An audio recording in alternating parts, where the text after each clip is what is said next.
Hello, friends, and welcome to Night Graphics.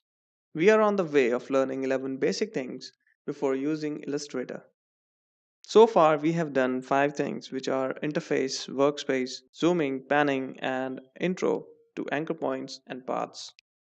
And in this lesson, we will discuss the topic of selection tool or the black arrow tool. So let's go through it.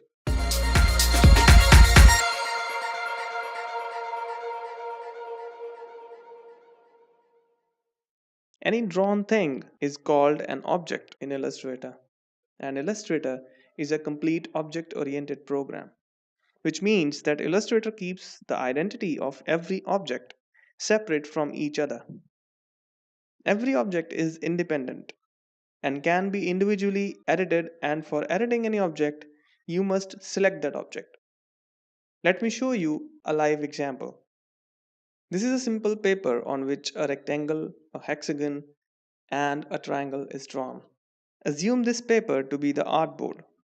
Now, according to Illustrator, these shapes are not actually drawn on this artboard because they are separate objects and you can edit them for moving, scaling, deleting, cropping, recoloring, or any other kind of editing individually. Now, by saying the word individually, I mean that for editing any object, you must select the object. For example, if I want to delete this rectangle, I must select it. Now, notice my finger, and there I select the rectangle and I press the delete key. As I press the delete key, only rectangle is gone because only rectangle was selected. If I want to move the hexagon, I will select it, hold it, and drag to move it. We can also select multiple objects too. Now if I want to delete the hexagon and the triangle, I will simply select both the objects and press delete, and they are gone. Now the function which my finger was performing is performed by the selection of the black arrow tool in Illustrator. Now I will repeat the same exercise in Illustrator. If you are new to Illustrator, don't bother about how I created these shapes. We'll be doing them in upcoming lessons. Now I have 3 shapes. For deleting rectangle, I will firstly select the black arrow tool. This tool is also activated if you press the V key on the keyboard, and you should remember it. Then I click over the rectangle. Notice, whenever an object is selected, it gets a blue border line around the selected shape, which is its default color, which you can change, and we will learn how to do it in the future lessons. Now I will press the delete key and it is gone. For moving hexagon, I will select it and hold and drag to move it.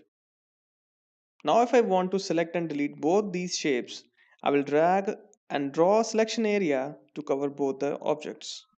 Notice that you don't need to draw a full covering selection area around the shapes. If your selection area is even over the small part of any object, that object will get selected.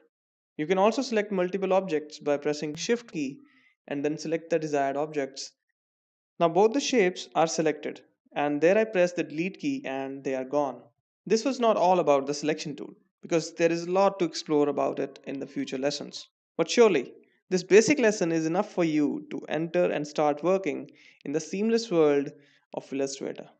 Hit like and share if you find this video useful, and don't forget to subscribe for more upcoming series of tutorials.